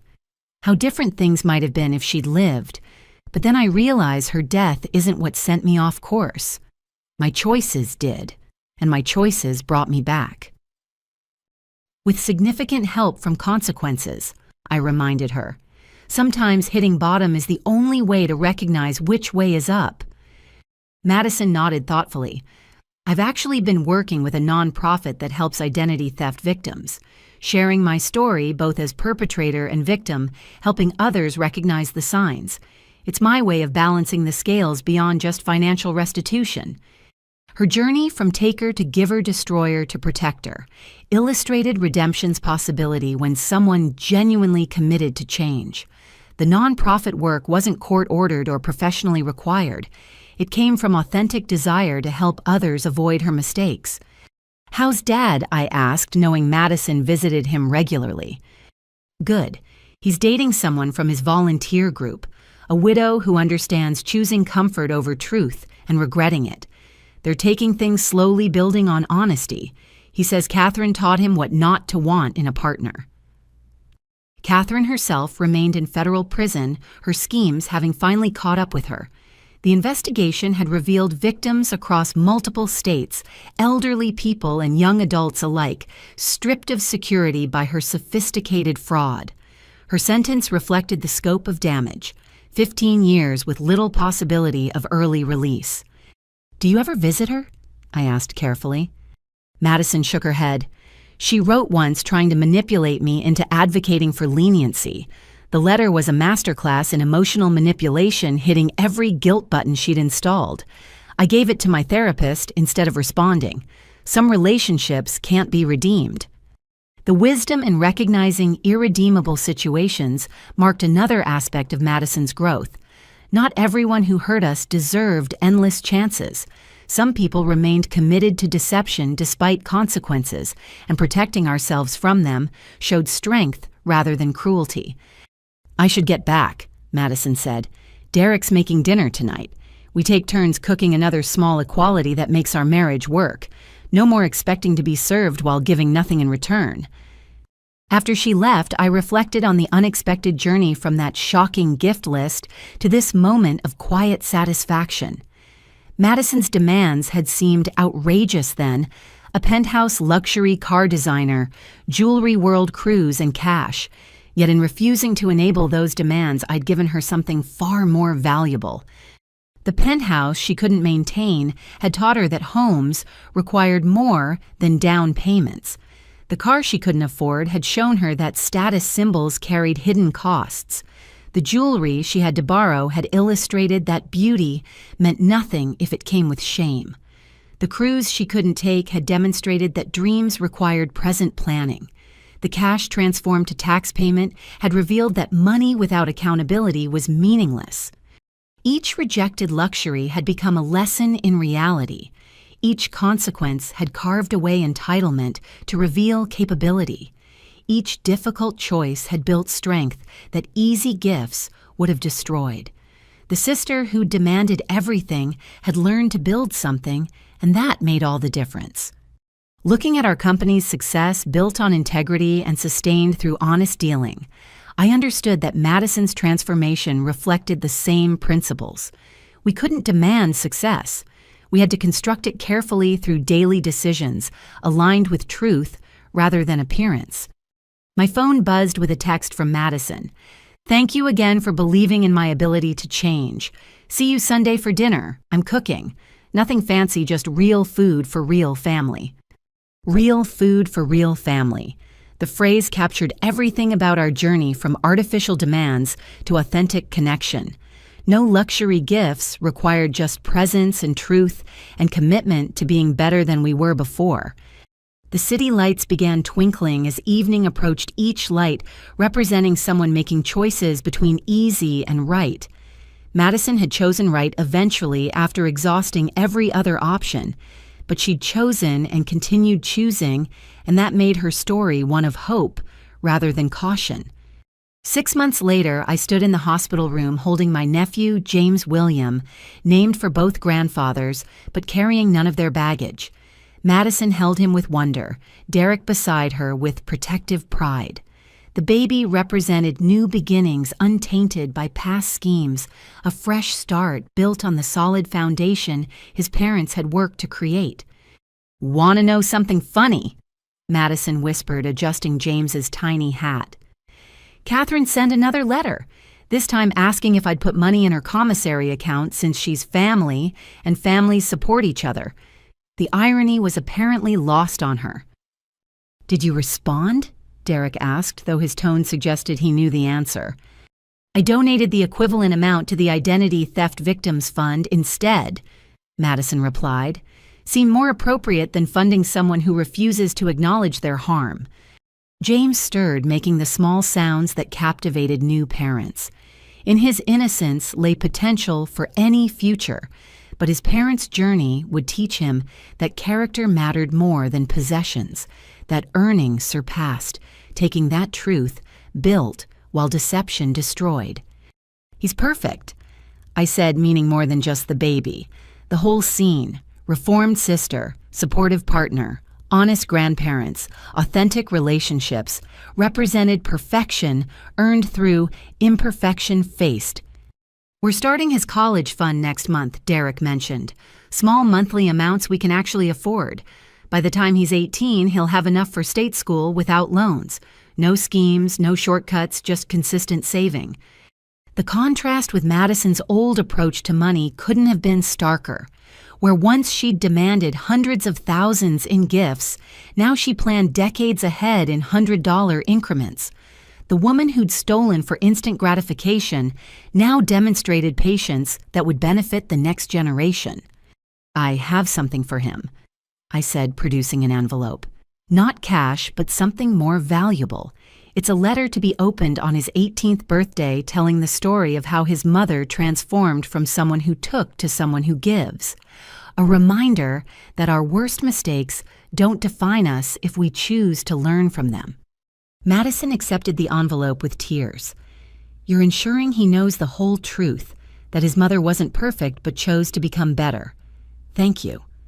As I left the hospital, I thought about the journey from that wedding gift list to this moment. Every demand Madison had made carried seeds of the lessons she needed. By refusing to enable her destruction, I'd participated in her reconstruction.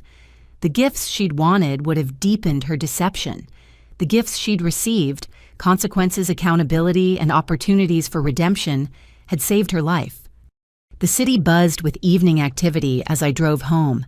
Somewhere another family was probably dealing with similar dynamics.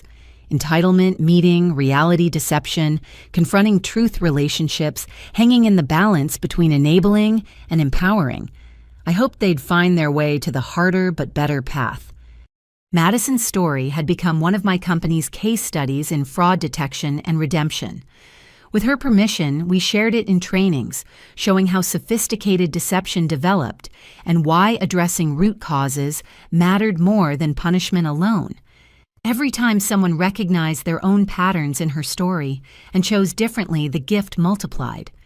That night, I found an old photo of Madison and me in our mother's garden, the same one she'd used to manipulate sympathy during her schemes. But now I saw it differently. Not as ammunition for guilt, but as reminder of potential. The little girl holding my hand had been worth saving even when the woman she'd become seemed irredeemable. My phone lit up with a text from Dad. "Thank you for showing us both that love sometimes means saying no.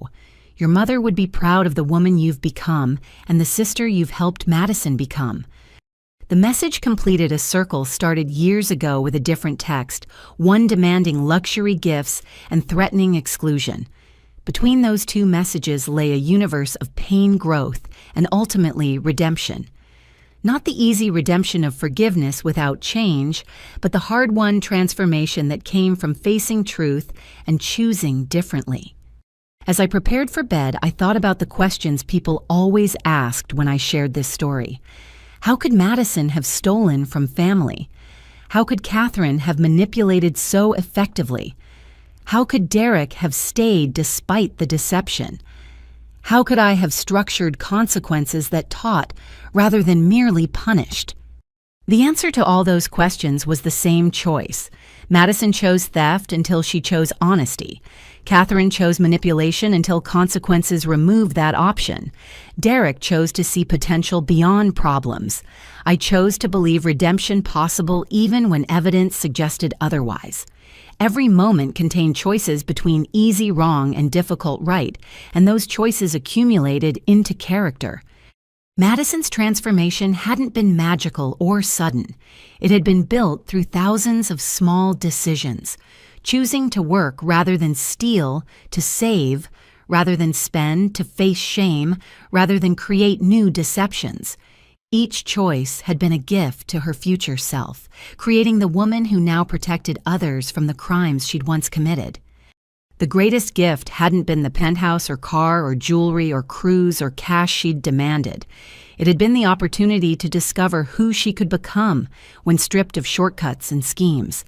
That discovery, painful and slow and ultimately liberating, was worth more than all the luxury items in her original list. Tomorrow would bring new challenges, new opportunities for both growth and regression. Madison would face them as a senior analyst, wife, mother, and reformed person, still paying restitution for past crimes. But she'd face them honestly, and that made all the difference between the life she'd demanded and the one she'd earned. Looking back at that shocking gift list, I felt gratitude for the clarity it had provided. Madison's demands had forced confrontation with years of enabling deception. Her outrageous expectations had made halfway measures impossible. Her complete disregard for others had required equally complete restructuring of our relationship. Sometimes the worst moments catalyze the best changes.